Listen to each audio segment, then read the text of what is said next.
எல்லா தமிழ் மக்களுக்கும் என்னுடைய வணக்கம். இன்றைக்கி நம்ம செய்ய போகிறது Malabar special tea time snacks தான். பேர் உன்னக்காயா.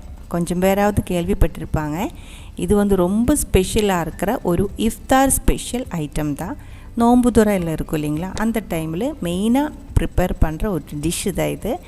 எப்படி செய்யலான்னு பார்த்துட்டு வரலாம். அதுக்காக 2 பெரிய நேந்திரப்பழம் எடுத்துருக்கு. இது பெருசாக இருக்குது. ரெண்டும் சேர்த்து ஒரு 600 கிராம் இருக்கும். இது எடுக்கும்போது கொஞ்சம் கவனமாக இருக்கணும். என்னென்னா இது பழுக்கலை. இது நம்ம இப்போ கையில் அமர்த்தி விட்டால் அமுங்காது, கல் மாதிரி தான் இருக்குது. ஆனால் அந்த தோல் மட்டும்தான் மஞ்சள் கலரில் வந்திருக்கு. இதுக்குள்ளே இருக்கிற அந்த நேந்திரப்பழத்துக்கு இனிப்பு கிடையாது. இன்னும் கொஞ்சம் கிளியராக சொல்கிறேன். இது இன்னும் 2 நாள் கழித்து தான் நல்லா இனிப்பாக பழமாக நம்ம சாப்பிட முடியும். அந்த மாதிரி இருக்க பழம்தான் எடுக்கணும். எப்போவுமே தப்பு வர்றதுக்கு சான்ஸு இந்த நேந்திரக்காய் செலக்ட் பண்ணி எடுக்கிறதுல தான். அதனால் அது பார்த்து பண்ணிக்கோங்க. பச்சையாக இருக்கிற பழம் அதே மாதிரி பழுத்த பழம் எடுக்கக்கூடாது. ஒரு மீடியம் பழுப்பில் தான் எடுக்கணும். இப்போ பாருங்கள், இதுக்குள்ளே இருக்கிற அந்த பிளாக் கலர் விதை இருக்குது இல்லைங்களா, அதெல்லாம் எடுத்ததுக்கப்புறம் நம்ம இது ஆவியில் வேக வைக்க போகிறேன். நீங்கள் ஆவியில் வேக வைக்கும்போது பழமாக அப்படியே ஃபுல்லாக போட்டு வேக வச்சதுக்கப்புறம் விதை ரிமூவ் பண்ணாலும் போதும். இது இன்னும் கொஞ்சம் ஈஸியாக இருக்குது. அதனால தான் நான் இந்த மாதிரி செய்கிறேன்.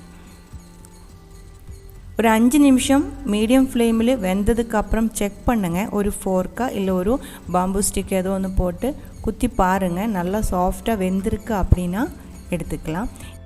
நல்லா ஆறினதுக்கப்புறம் நம்ம இது உடச்சி எடுக்கணும். மாவு மாதிரி உடச்சி எடுக்கணும். அப்போ சுத்தமாக இதில் கட்டி இருக்கக்கூடாது. அதனால தான் நல்லா வேகணும் அப்படின்னு சொன்னாங்க. பாருங்கள், நல்லா வெந்திருக்கு. இப்போ இதை ஆற விட்டுக்கலாம். அதுக்குள்ளே நம்ம இதுக்கான ஃபில்லிங் ரெடி பண்ணி எடுக்கலாம். ஒரு கடாய் சூடு பண்ணி 2 டீஸ்பூன் அளவுக்கு நெய் ஊற்றிக்கோங்க. நெய் வேணும் கண்டிப்பாக, அப்போ தான் டேஸ்ட்டாக இருக்கும். அதுக்குள்ளே கொஞ்சம் கேஷ்யூஸு, கொஞ்சம் ரைசின்ஸு சின்னதாக கட் பண்ணி போட்டுக்கோங்க. அதுக்கப்புறம் அதுவும் ஃப்ரை பண்ணிக்கோங்க. அதுக்கப்புறம் 1/2 கப் அளவுக்கு துருவன தேங்காய் நான் கொஞ்சம் அதிகமாக எடுத்துருக்கு. ஒரு 3/4 கப் அளவுக்கு போதும். இப்போ இப்படி ஃப்ரை பண்ணும்போது குழந்தைங்கள்லாம் வீட்டில் இருக்கும்போது கண்டிப்பாக கொஞ்சம் அவங்களுக்கு சாப்பிட்றதுக்கு கேட்பாங்க. அதனால கொஞ்சம் அதிகமாக நான் இப்போ சேர்த்திருக்கேன். 1/2 டீஸ்பூன் அளவுக்கு ஏலக்காய் தூள், 1/4 கப் அளவுக்கு சர்க்கரை உங்களோட டேஸ்ட்டுக்கு தகுந்த மாதிரி நீங்கள் சேர்த்திடலாம். கொஞ்சம் அதிகமாக கொஞ்சம் கம்மியாக சேர்த்திடலாம். இந்த ஃபில்லிங் சர்க்கரை சேர்த்து செய்வாங்க, வெல்லம் சேர்த்து செய்வான்னு எனக்கு தெரியல. நான் பார்த்ததே இல்லை இது வரைக்கும். பேக்கரியில் கிடைக்கிறதும் இதே மாதிரி தான். பாருங்கள், ஃபில்லிங் ரெடியாக இருக்குது. அதுக்குள்ளே நம்ம வேக வச்சு எடுத்து வச்ச நேந்திரப்பழம் ஆறி இருக்குது. இப்போ இது உடச்சி எடுத்துக்கலாம். உங்கள்கிட்ட எந்த மாஷர் இருந்தாலும் ஸ்பூன் வச்சுட்டா, ஃபோர்க் வச்சுட்டா, எப்படி வேணாலும் உடச்சி எடுத்துக்கலாம். ஆனால் நல்லா மயமாக சாஃப்டாக மாவெல்லாம் நம்ம பிசைஞ்சால் எப்படி இருக்கும் அதே மாதிரி சாஃப்டாக இது உடச்சி எடுக்கணும். சில பேர் கல்லில் வச்சு அரைச்சி கூடி எடுத்துருவாங்க. ஆனால் நீங்கள் இது மிக்சியில் போட்டு அடிக்காதீங்க, அப்போ கரெக்டாக கிடைக்காது. பாருங்கள், நல்லா அந்த கல் நான் உடச்சி விட்டதுக்கப்புறம் கையில் இன்னும் பிசைஞ்சு எடுத்துக்கலாம். இப்போ இதுக்குள்ளே சின்ன சின்ன கட்டி இருக்கும். நம்ம கல்லில் தானே உடச்சி எடுத்தது. அது கையில் பிசையும் போது நல்லா உடச்சி விட்டு சப்பாத்தி மாவில் எப்படி பிசைகிறேன் அதே மாதிரி நல்லா பிசைஞ்சு எடுத்துக்கிறேன். இது இப்போ பார்த்தா நேந்திரப்பழம் அப்படின்னு தெரியாது. இது நம்ம இப்போது கிராம் ஃப்ளோர் கடலை மாவில் இருக்கு இல்லைங்க, அது பிசைஞ்சு வச்ச மாதிரி இருக்குது இல்லைங்களா. ஆனால் இது ஃபுல்லாகவே நேந்திரப்பழம் தான். பாருங்கள், இந்த மாவோட கன்சிஸ்டன்சி பழுத்த பழத்திலும் பச்சையாக இருக்கிற பழத்திலும் இந்த கன்சிஸ்டன்சி கிடைக்காம போயிடும். இப்போ பாருங்கள், ஒரு சின்ன லெமன் சைஸ் குவான்டிட்டி எடுத்துக்கோங்க. கையில் வச்சு கொஞ்சம் நேரம் இதே மாதிரி ரோல் பண்ணிகிட்டே இருங்க. அப்போ அது நல்லா டைட்டாக கிடைச்சிடும். அதுக்கப்புறம் கையில் வச்சு மெதுவாக கொழுக்கட்டைக்கெல்லாம் பண்ணுற மாதிரி அமர்த்தி விட்டுக்கலாம்.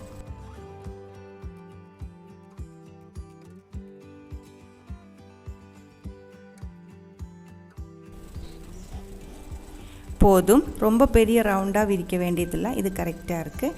இதோட திக்னஸ் பார்த்துக்கோங்க. ரொம்ப திக்காகக்கூடாது, ரொம்ப தின்னாகவும் கூடாது. இப்போ அது கொஞ்சம் குழிவாக பிடிச்சிக்கோங்க. அதுக்கப்புறம் தேவையான அளவுக்கு ஃபில்லிங் அதுக்குள்ளே ஆட் பண்ணிடலாம். சில பேர் உன்னக்காய் செய்யும்போது இது எந்த ஃபில்லிங் கூட முட்டையும் சேர்த்து தான் செய்வாங்க. நம்ம இப்போ அது சேர்க்கலை, வெஜிடேரியன்ஸுக்கும் சாப்பிடல இந்த மாதிரி செஞ்சால். இப்போ பாருங்கள், ஃபில்லிங் தேவையான அளவுக்கு வச்சதுக்கப்புறம் அப்படியே நீளமாக ஒட்டி விட்டுக்கோங்க.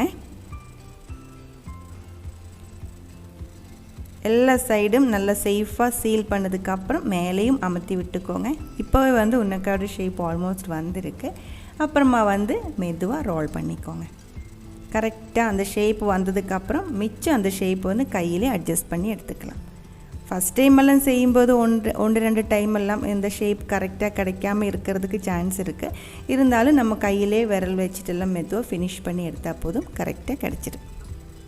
இந்த ஒரு ஸ்நாக்குக்கு உன்னக்காயன்னு பேர் வந்தது எப்படின்னா, நம்ம உன்னமரம் தமிழ் என்ன எனக்கு தெரியல, பஞ்சு மரம் இருக்குது இல்லைங்களா, பஞ்சி, அந்த பஞ்சு மரத்துக்கு ஒரு காய் இருக்கும், அந்த காயோட ஷேப்பு தான். அதுக்கு மலையாளத்தில் உன்னக்காய் அப்படின்னு தான் சொல்லுவாங்க. உன்னம் அப்படின்னா பஞ்சின்னு தான் மீனிங். ஸோ அதோட ஷேப்புனால தான் அப்படின்னு பேர் வந்திருக்குமோ அப்படின்னு நினைக்கிறேன். பாருங்கள், நம்ம எடுத்து வச்ச அந்த குவான்டிட்டியில் 12 உன்னக்காய் செஞ்சு எடுத்துருக்கு. முதல்ல 6 ரெடி பண்ணியிருக்கு. அது இப்போ நம்ம ஃப்ரை பண்ணி எடுத்துக்கலாம். ஆயில் சூடு பண்ணிக்கோங்க, எந்த ஆயில் வேணாலும் எடுத்துக்கலாம்.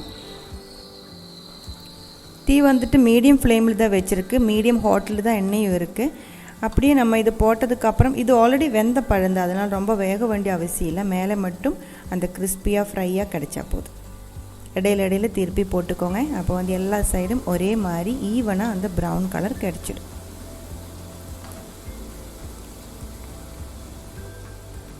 பாருங்கள், அதோட கலர் வந்து மாற ஆரம்பிச்சிருக்கு.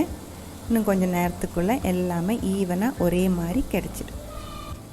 ரொம்ப பழுத்த பழத்தில் இந்த மாதிரி மாவு பிசைஞ்ச எண்ணெய்க்குள்ளே போட்டால் அது வந்து வெடிக்கிற மாதிரி இருக்கும். அதே மாதிரி இந்த ஷேப்பிலும் நிற்காது. இப்போ பாருங்கள், மீடியம் ஃப்ளேமில் நம்ம வந்துட்டு உன்னக்காய் வந்து கரெக்டான அளவுக்கு ஃப்ரை பண்ணி எடுத்துருக்கு. இப்போ இது எடுத்துக்கலாம். குழந்தைங்களுக்கெல்லாம் ரொம்ப பிடிக்கிற ஒரு ஸ்நாக்ஸ் தான் இது. உள்ளே அந்த ஃபில்லிங், அந்த வெளியே இருக்கிற அந்த பழத்தோடுத்து அது எல்லாமே சேர்த்து சாப்பிடும்போது சூப்பராக இருக்கிற ஒரு டேஸ்ட்டாக இருக்கும். பாருங்கள், 12 உன்னக்காயும் ரெடி பண்ணி எடுத்துருக்கு. இது வந்து ரொம்ப நாளைக்கு ஸ்டோர் பண்ண முடியாது, ஒரே ஒரு நாளைக்கு தான் ஃப்ரெஷ்ஷாக சாப்பிட்டுக்கோங்க. ரொம்ப நாளைக்கு ஸ்டோர் பண்ணணும் அப்படின்னா இது ஃப்ரை பண்ணுறதுக்கு முன்னாடி அந்த மாவு ஃபில்லிங் எல்லாம் போட்டு ரெடி பண்ணி வச்சதுக்கப்புறம் ஃப்ரீசரில் வச்சு தேவையான அளவுக்கு ஃப்ரை பண்ணி எடுத்துக்கலாம். இந்த ஒரு ரெசிபி பிடிச்சிருந்தா கண்டிப்பாக ட்ரை பண்ணி பாருங்கள். ட்ரை பண்ணி பார்த்ததுக்கப்புறம் உங்கள் கமெண்ட்ஸ் எல்லாம் சொல்லிவிடுங்க. இந்த சமையல் பிடிக்கிற ஃப்ரெண்ட்ஸுக்கு ஷேர் பண்ணி விட்டுக்கோங்க. நீங்கள் இதுவரைக்கும் கேரளா சமையல் கொடுத்துட்ருக்கிற சப்போர்ட்டுக்கு ரொம்ப ரொம்ப நன்றி. உடனே பார்க்கலாம் இன்னும் ஒரு ரெசிபியோட. அது வரைக்கும் வணக்கம்.